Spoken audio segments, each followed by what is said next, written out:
Donc tu es connu et reconnu pour avoir créé et ouvert la voie du tantra de la réconciliation. Tu me partageais tout à l'heure que tu étais à la croisée d'un carrefour, peut-être d'un nouveau chemin. Oui. Peut-être une nouvelle voie qui s'ouvre. Est-ce que tu peux juste partager ce cheminement des voies que tu as ouvert? Alors, déjà, je suis tombée dans le tantra. La vie m'a poussée dans le tantra, alors que rien apparemment me disposait à ça. Et le premier stage que j'ai fait, en fait, j'étais assistante, je n'étais pas participante. Et le groupe avait déjà 3 jours, ce qui est, quand on travaille sur l'énergie, quand même une certaine expérience par rapport à moi qui ne l'avais jamais travaillé sur l'énergie. Ça, c'est les circonstances de la vie quand elles se mêlent de prendre quelqu'un en disant « Bon, tu as rendez-vous ». Et en fait, c'était une révélation, c'est-à-dire qu'à la première respiration, tout s'est mis en place à l'intérieur. Et j'ai compris des choses, mais sans qu'on ait eu besoin de m'expliquer, c'est comme si je me retrouvais, quoi. Au moins dans cette voie de l'énergie. Après, j'ai cheminé, j'ai fait une formation, j'ai vu ce qui n'allait pas dans ce qui était proposé aussi, j'ai vu aussi ce qui était intéressant, etc. Et j'ai commencé à cheminer dans mon propre chemin. Mais dans la conscience que l'énergie de vie, mon corps, mon âme, mon être connaissait. Et comment ça circule à l'intérieur. Et je suis toujours issue d'un couple de mes parents qui ont passé leur vie à s'engueuler et j'ai passé mon enfance à essayer de les réconcilier. Mais ça arrive dans beaucoup d'histoires de thérapeutes. Ce qui avait de particulier, c'est que quand je me mettais à la place de mon père, ben, je trouvais qu'il avait raison. Mais le problème, c'est que quand je me mettais à la place de ma mère, je trouvais aussi qu'elle avait raison. Parfois, dans des familles, il y en a un ou une qui prend le costume du méchant ou de la méchante, et puis l'autre du gentil ou de la gentille. Mais là, c'était bien, les deux jouaient chacun son tour. Et dans mon cœur d'enfant, je me disais, mais comment c'est possible que les deux aient tort en même temps et aient raison en même temps? Comment c'est possible? Soit ils ont tort, soit ils ont raison. Et en fait, je ne pouvais pas conceptualiser ça. Que maintenant je conceptualise qu'en effet des deux et qu'ils ont tort, ils ont raison les deux. Et que ce qu'il faut c'est les réconcilier et voir ce qu'ils apportent en nous de merveille, de cette force universelle qu'est le masculin divin et le féminin sacré en nous. Mais j'étais construite de ça, de cette interrogation, comment ils peuvent avoir les deux torts et les deux raisons. Évidemment, à ce moment-là, j'associais le masculin au père et le féminin à la mère, même si maintenant c'est plus large de ces deux forces qui habitent un homme, de ces deux forces qui habitent une femme. Et donc, j'ai cheminé à travers ça. Et puis, une voix importante, ça a été, quelqu'un m'a dit, mais pourquoi tu n'écris pas un livre? Et moi j'ai dit, un livre, mais sur quoi? Et la question était tellement pour moi étonnante, je croyais que j'avais rien à dire. Je me suis dit, mais c'est quand même... J'écoute toujours, j'ai le courage d'écouter les signes et d'aller là où la vie me pousse, même quand j'ai peur, même quand j'ai très peur. Et je me suis dit, ça c'est quand même étrange comme question. Je dis, mais si ça fait sens que j'écrive un livre, alors j'ai testé l'univers, un truc impossible. J'ai dit, il faut que 6 personnes m'aient dit d'écrire un livre dans les 15 jours. Du genre, c'est juste impossible. Sauf que dans les 15 jours, des gens m'ont dit, mais pourquoi tu n'écris pas un livre? Je dis, mais sur quoi? Quand j'ai vu qu'il y en avait 6, j'ai dit, bon d'accord, il faut que j'écrive un livre. Mais sur quoi? Donc j'étais déjà thérapeute. Donc j'avais des notes sur mes séances. Donc j'ai repris les séances les plus intéressantes, où j'avais vraiment eu l'impression qu'il y avait eu un déclic de transformation, parce que je suis quand même la reine des déclics, moi. C'est devenu, je reconnais maintenant que c'est un peu une des choses que je peux apporter, un déclic, comme si je pouvais prendre l'ensemble de l'être et puis voir où est le nœud. À l'époque, j'aurais pas dit en ces mots, maintenant je peux dire ça en ces mots. Où est le nœud et en même temps le potentiel de l'essence de l'être, quoi, dans sa dimension potentiellement réalisée. Et donc, en écrivant ça, je me suis dit, mais c'est masculin-féminin, je ne fais que parler de ça. Et j'ai commencé à simplement reprendre les séances les plus intéressantes. Et de dire, c'est ça en fait que j'ai fait dans la séance. Ah, c'est ça que j'ai fait. Puis de voir les points communs. Et après, ça s'est dessiné, voilà, masculin-féminin. Mais ce que je recevais de masculin-féminin, c'était vraiment quelque chose qui avait à voir avec les forces universelles. Et non pas, on va dire que le féminin, c'est la tendresse, l'accueil. Oui, je veux bien. Je suis d'accord d'ailleurs, hein, mais pourquoi? D'où ça vient qu'on dit ça? Et donc petit à petit, au fur et à mesure que je me suis mis à écrire, donc à me poser dans un état d'intériorisation, de guidance, aussi de traverser la peur de la page blanche, la peur de je vais rien recevoir, enfin tout ce qu'on traverse quand on se pose pour recevoir sa guidance, eh bien j'ai reçu. J'ai reçu véritablement un enseignement qui n'est pas venu comme ça du jour au lendemain. Moi, je suis plutôt une travailleuse qui petit à petit chemine, et puis petit à petit, il y a des grands trucs qui arrivent d'un coup. Je fais « Ah, mais oui, c'est ça. Mais en fait, c'est ça. C'est ça. » Et donc, ça s'est vraiment installé par cette compréhension, et je remercie mes parents, et le défi et le grand cadeau d'avoir eu ces parents-là, de réconcilier masculin et féminin en nous, et j'ai reçu au fur et à mesure, mais c'est vraiment en accompagnant mes groupes que je l'ai reçu, des guidances, des protocoles de réconciliation, et puis j'ai vu que ça marchait, et puis que ça marchait intérieurement entre le masculin et le féminin en nous-mêmes. Comment les réconcilier? Quelles sont les blessures de l'un? Quelles sont les blessures de l'autre? Quelles sont les qualités de l'un? Là, je parle du masculin et du féminin, masculin sacré, masculin divin, féminin sacré, même si on pourrait dire divin et sacré pour les deux. Et donc, le tantra de la réconciliation, c'est nommer. Là-dedans, j'amenais une dimension spirituelle, mais que je n'assumais pas complètement. Pour être acceptée de la grande famille du tantra. Déjà qu'on me trouvait spirituelle dans le sens de brancher avec les plans célestes. Mais j'avais un tel besoin d'être accueillie dans la famille que j'étais presque gênée de cette dimension-là, sauf quand j'étais dans mes stages où là, j'accueillais pleinement ces dimensions du ciel et ces dimensions très profondes de la terre, mais je dirais de l'intra-terre. Et là, je suis dans ce moment très particulier où j'officialise véritablement cette dimension, je dirais, de canal, d'une forme d'appartenance à une grande famille aussi, qui s'appelle la Divine University, qui est créée par une femme enseignante spirituelle, médium, Kala, dont je fais partie des mentors autour d'elle. On est 27. On a reçu une formation fort intense, dans le sens où on a eu des cadeaux et des activations extraordinaires, mais aussi on a été brassés dans dans des mémoires, dans tous les aspects qu'on pouvait garder qui ne nous est pas se montrer, par exemple. Donc je suis dans ce moment-là de légitimation de moi-même dans cette dimension spirituelle. Alors, avec un grand passage qui est, c'est pas simple en France d'oser ça.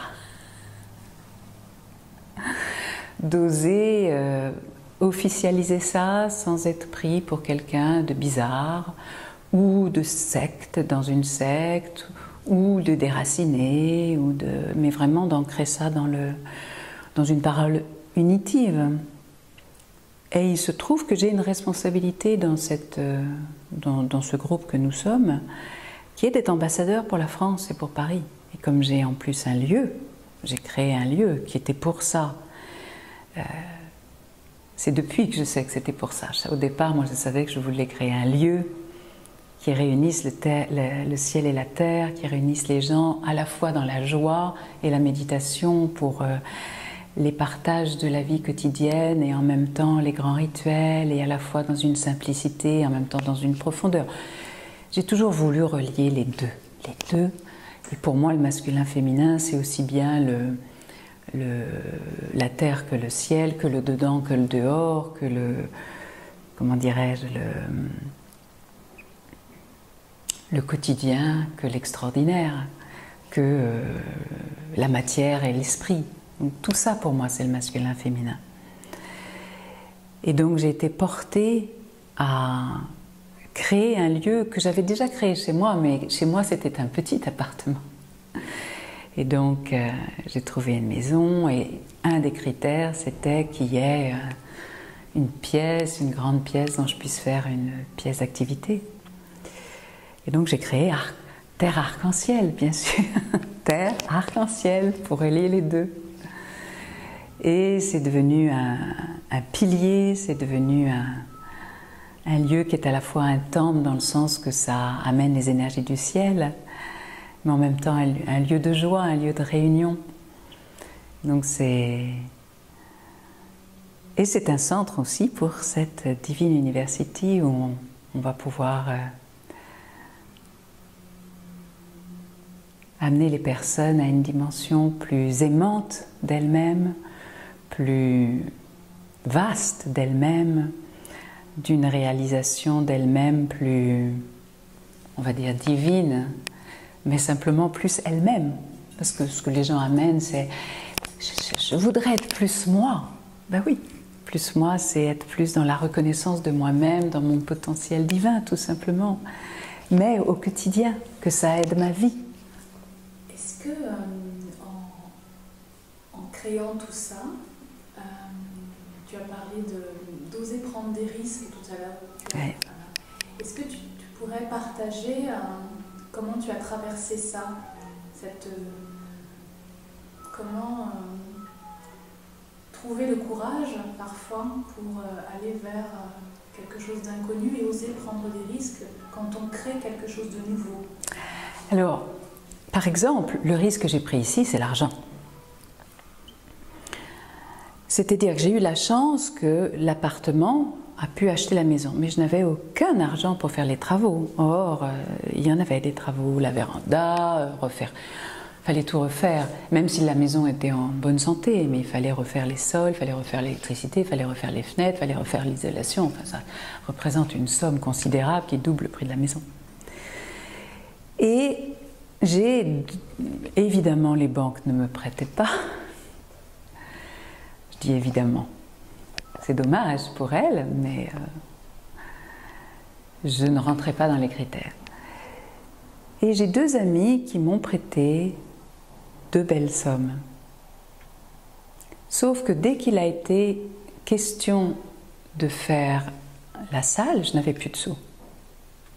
Et j'avais une date qui était la venue de Kuala, cette femme dont je parle, qui devait venir inaugurer la salle.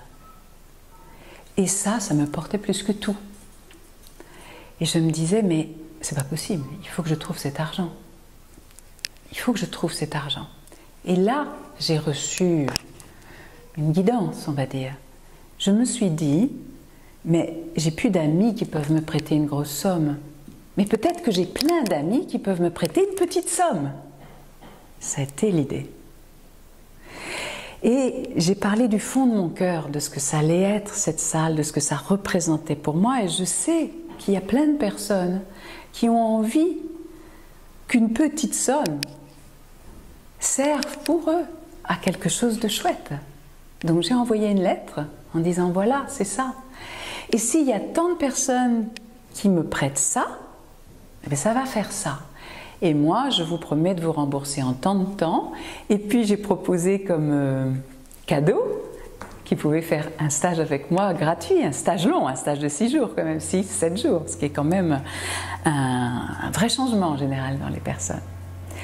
Et en 15 jours, j'avais plus qu'il ne fallait que de réponses. Et après, j'étais là à me dire « Oh, ça serait bien, je pourrais refaire l'extérieur, puis je pourrais J'avais ma petite voix qui me disait « N'oublie pas, ce n'est pas des dons, tu vas rembourser. Donc, limite-toi à ce que tu t'es donné. » Et en fait, quand je me suis dit « C'est pas possible, il faut que je trouve le moyen », et quand l'argent était sur mon compte, c'est passé un mois.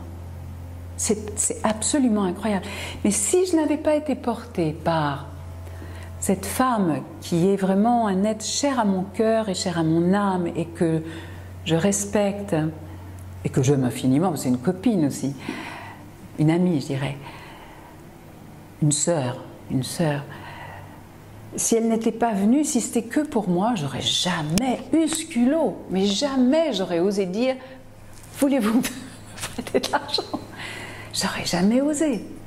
Mais ça me portait cette idée que ce qu'il y a derrière est tellement important pour la terre, hein, parce qu'en fait derrière c'était pour la terre, parce que ce lieu c'est pour la terre. C'est un pilier c'est entre le ciel et la terre, c'est pour ça que ça s'appelle terre arc-en-ciel. C'est pour relier le ciel à la terre, c'est pour que le ciel descende sur la terre et que la terre offre un lieu de paix, un lieu de joie, un lieu d'union. C'est comme ça que j'ai eu le courage en fait. En fait, j'ai pas eu le courage. J'ai eu le courage de dire ça c'est plus important que tout le reste. Donc il faut que je trouve la solution. Et ça a ouvert mon cœur à recevoir l'idée. Après, il a fallu que j'ose écrire et ose dire vraiment ce que je portais. Donc il a fallu que je me dévoile. C'est ça. Et donc c'est ça ma grande histoire. Et donc je suis dans la phase, maintenant il faut que je rembourse. Mais la salle existe. Et du coup, tu sais que le film c'est autour des entrepreneurs du Nouveau Monde. Oui. Est-ce que finalement pour être cet entrepreneur du Nouveau Monde, c'est être au service de quelque chose de plus grand que soi, ou comment toi tu le... C'est exactement ça, c'est plus grand que soi. Pour moi, ça n'a aucun intérêt.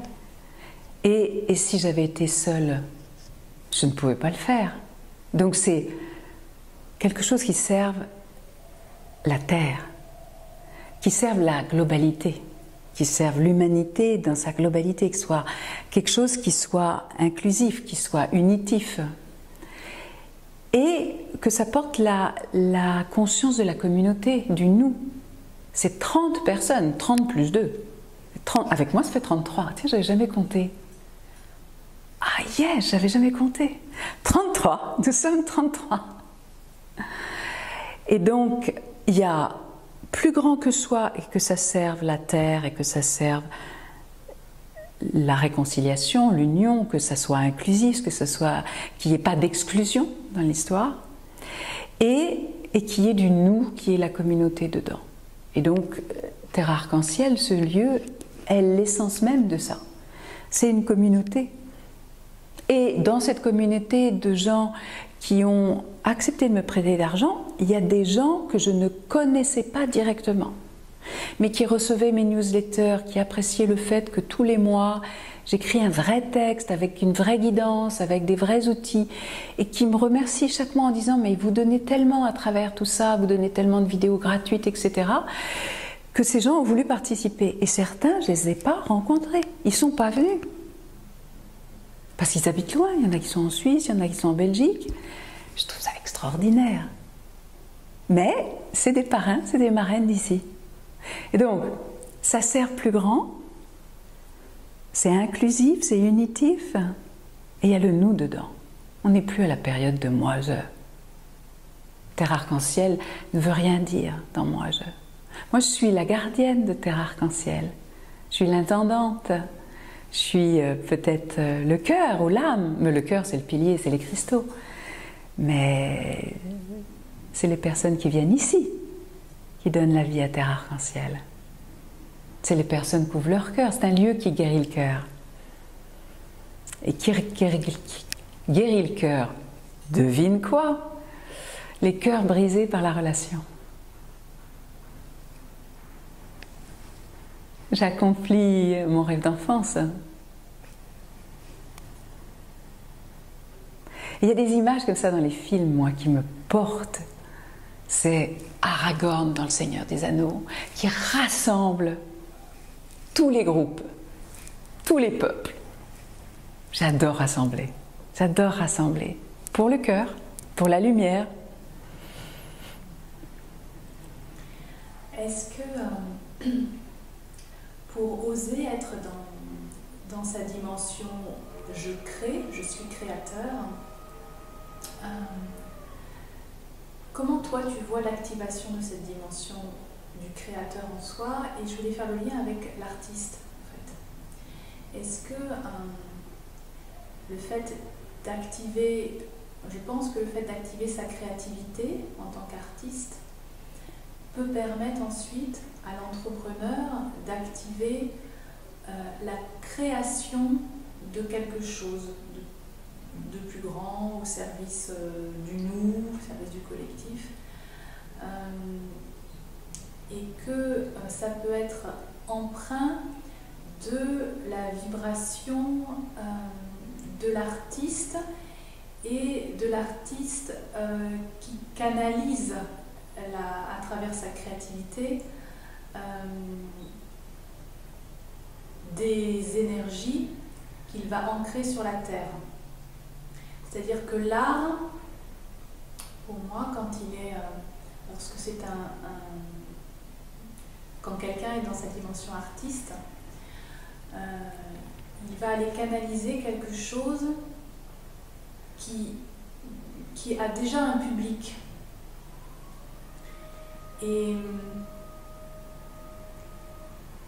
la personne qui est entrepreneur et qui, elle, crée un lieu, un événement, un livre, un projet, eh bien, elle peut toucher encore plus et rayonner encore plus, je pense. Alors, pour moi, je ne sais pas si je ferais une différence entre l'artiste et l'entrepreneur. Déjà, pour moi, un artiste, c'est quelqu'un qui canalise. Alors, sans doute que les artistes ne vont pas employer ce mot-là, mais qui, à un moment, peuvent dire « c'est passé à travers moi ». Mais ce n'était pas moi dans mon petit moi. C'était moi dans... Oui, c'était moi. Mais c'était moi tellement plus vaste, j'étais poussée, j'étais animée. J'étais véhicule de quelque chose de plus vaste. Un artiste qui ne fait que de mettre en scène ses propres choses thérapeutiques, pour moi, ce n'est pas véritablement un artiste. C'est quelqu'un qui utilise sa créativité pour se libérer de quelque chose. Et c'est tout à fait utile et tout à fait juste. Mais s'il n'y a pas la dimension de plus vaste que moi, d'être animé de quelque chose qui me dépasse, on ne toucherait pas pour moi la dimension de l'art. Et à ce moment-là, parce que ça touche quelque chose qui est plus vaste que moi, ça devient universel. Et c'est pour ça qu'on peut être touché par une peinture aborigène, qui n'est pas ma culture, mais ça me parle. On peut être touché par une sculpture qui me parle de mes mémoires ou de quelque chose qu'on a tous en nous, des grands archétypes, de la dimension universelle en nous-mêmes. Donc ça, pour moi, c'est l'artiste. L'entrepreneur, ça serait l'artiste qui met ça dans la matière et qui le rend disponible au public. Et donc là, il faut qu'il ose aller se coltiner à la matière extérieure, pas la matière de je ponce ma pierre si je suis sculpteur, mais la matière de trouver les budgets, de payer ses impôts, enfin tout ce qui fait de le mettre au monde dehors. Et là, ça demande pour moi d'être dans une dimension d'accord avec la société. Pas forcément qu'on soit d'accord avec tout dans la société. Évidemment qu'il y a plein de choses qui peuvent nous serrer le cœur. Mais de ne pas être dans une dimension de contourner la société dans le sens de la rejeter, mais de pouvoir s'inclure. Je ne crois pas au rejet, mais de toute façon je ne crois pas à l'exclusion. Ça ne peut pas être la voie de l'union. que l'entrepreneur a besoin de trouver sa place au cœur de la société et d'amener une vérité plus vaste. Et qu'en effet, il y a des pratiques alternatives comme les crowdfunding, c'est ça. C'est ce que j'ai fait en fait. En cherchant, eh ben oui, j'ai court-circuité les circuits puisqu'on ne prêtait pas d'argent, je l'ai trouvé en fait, mais j'ai pas volé cet argent et je paye mes impôts et sur cet emprunt et ces emprunts je paye des impôts, etc. Donc, mais j'ai utilisé, je me suis mise au cœur de la société. Je ne me suis pas mis au banc de la société, c'était pas une critique de la société. J'ai utilisé la société et j'apporte ma pierre à la société. Donc l'entrepreneur a ce courage-là pour moi, d'oser la matière dans notre société et d'éveiller la société à une dimension plus vaste, à une dimension plus universelle, à une dimension qui serve le cœur, qui serve la terre, qui serve les peuples, qui serve la paix, qui serve l'union. Moi, je vais toujours parler d'union parce que je parle du masculin et du féminin dans ma grille de lecture et dans mon dictionnaire intérieur. Mais tout ça, c'est la paix. Tout ça, c'est que tout le monde s'y retrouve là-dedans, que la terre s'y retrouve. Et donc l'entrepreneur, pour moi, il a cette dimension de rentrer dans la matière, au cœur de la société, pour que son œuvre, son art, puisse être rendu disponible. Et on pourrait imaginer un entrepreneur qui devient un artiste parce que son entreprise, son œuvre, porte cette dimension de plus vaste, de plus vaste que moi, mon petit moi. Et du coup, il est en canalisation avec quelque chose qui est du domaine du divin ou de l'universel. Et il devient un artiste. Et à ce moment-là, il est en accord, il reçoit les lois universelles. Que ça porte l'union. Et donc il reçoit donc aussi la grâce, par moment. Donc il peut y avoir un artiste qui a, on va dire, les couilles d'oser être dans la société, et trouver de quoi pouvoir amener son œuvre dans la société. Et on va trouver aussi un entrepreneur qui est tellement en accord avec son axe, ce qui porte au plus profond de son cœur et de son être, qu'il en devient artiste.